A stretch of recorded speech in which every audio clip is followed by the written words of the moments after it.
अस्सलामुअलैकुम everyone, welcome back to my YouTube channel. आज का हमारा टॉपिक है अमोक्सल सिरप। आज हम बात करेंगे कि अमोक्सल सिरप क्या है और इसके क्या क्या इस्तेमाल हो सकते हैं, और लास्ट में हम इसके साइड इफेक्ट्स के बारे में बात करेंगे। अमोक्सल सिरप ये एक एंटीबायोटिक सिरप है और इसमें जो फार्मूला यूज हुआ है उसका नाम है अमोक्सिसिलिन, और ये सिरप के अलावा कैप्सूल और ड्रॉप्स की फॉर्म में भी अवेलेबल है, और इसको बनाने वाली कंपनी का नाम है GSK, ग्लैक्सोस्मिथक्लाइन। ये था अमोक्सल सिरप का इंट्रोडक्शन। अब हम इसके यूजेस के बारे में बात करते हैं कि वो कौन सी ऐसी कंडीशंस हैं जिनमें आप अमोक्सल सिरप का यूज कर सकते हैं। याद रहे कि अमोक्सल सिरप जो है ये बच्चों के लिए होता है, बड़ों के लिए अमोक्सल कैप्सूल होते हैं, और कैप्सूल पर मेरी पहले से ही एक वीडियो बनी हुई है, अगर आपने देखनी हो तो डिस्क्रिप्शन में आपको लिंक मिल जाएगा। लेकिन आज का जो हमारा मेन कंसर्न है वो है अमोक्सल सिरप, और अमोक्सल सिरप जो है ये बच्चों के लिए होता है। Let's get started.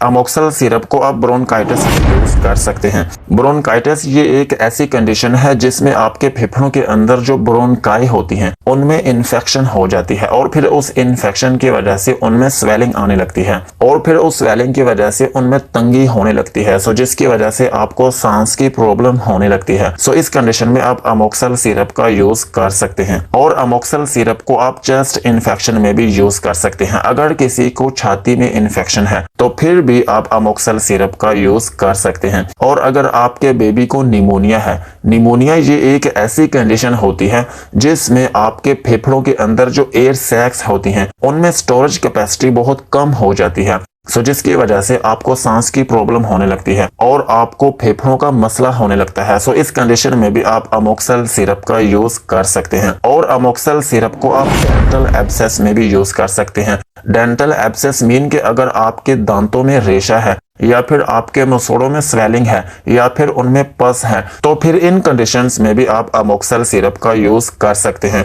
और अमोक्सल सिरप को आप मेनिंजाइटिस में भी यूज कर सकते हैं। अगर आपके बच्चे को गर्दन तोड़ बुखार है तो फिर इस कंडीशन में भी आप अमोक्सल सिरप का यूज कर सकते हैं। और अमोक्सल सिरप को आप ओटाइटिस में भी यूज कर सकते हैं। अगर आपके बच्चे के कान में कोई इन्फेक्शन है, या फिर उसमें स्वेलिंग है, या फिर उसमें कोई फोड़ा है, या फिर उसमें रेशा है, तो फिर भी आप अमोक्सल सिरप का यूज कर सकते हैं। और अमोक्सल सिरप को आप कॉमन कोल्ड एंड फ्लू में भी यूज कर सकते हैं। अगर आपके बच्चे को नज़ला है या जुकाम है, या फिर आपके बच्चे को बुखार है, या फिर उसको खांसी आती है, तो फिर इन तमाम कंडीशंस में आप अमोक्सल सिरप का यूज कर सकते हैं। और अमोक्सल सिरप को आप फरिंजाइटिस में भी यूज कर सकते हैं। फरिंजाइटिस मीन के अगर किसी शख्स के गले में इन्फेक्शन है, आपके बच्चे का गला दुखता है, तो फिर भी आप अमोक्सल सिरप का यूज कर सकते हैं। और सेम इसी तरह आप इसको टॉन्सिलाइटिस में भी यूज कर सकते हैं। अगर आपके गले के जो टॉन्सिल्स हैं अगर उनमें इन्फेक्शन है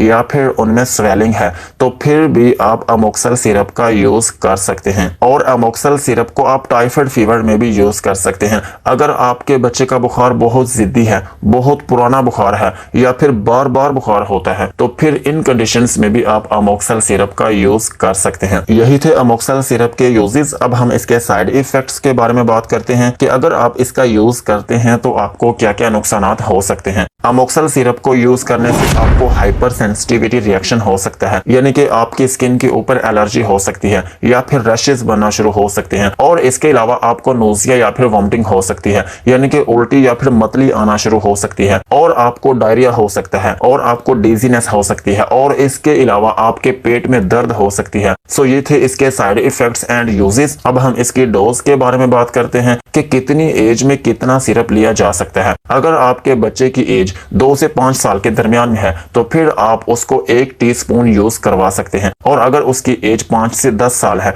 तो फिर आप उसको 1.5 टीस्पून यूज करवा सकते हैं। और अगर आपका बच्चा 12 साल से ज्यादा एज का है और 15 साल से कम एज का है तो फिर आप उसको अमोक्सल फोर्ट सिरप देंगे। और अगर आपका बच्चा अंडर 6 मंथ है, या फिर अभी पैदा हुआ है, या फिर उसकी एज 6 माह है, या फिर इसके आसपास है, तो फिर ऐसे बच्चों को आप अमोक्सल ड्रॉप्स का यूज करवाएंगे। यही थे अमोक्सल सिरप के यूजेस एंड साइड इफेक्ट्स। आज की वीडियो को यहीं पर खत्म करते हैं। वीडियो अच्छी लगी हो तो चैनल को सब्सक्राइब करें एंड बेल आइकन को प्रेस करें।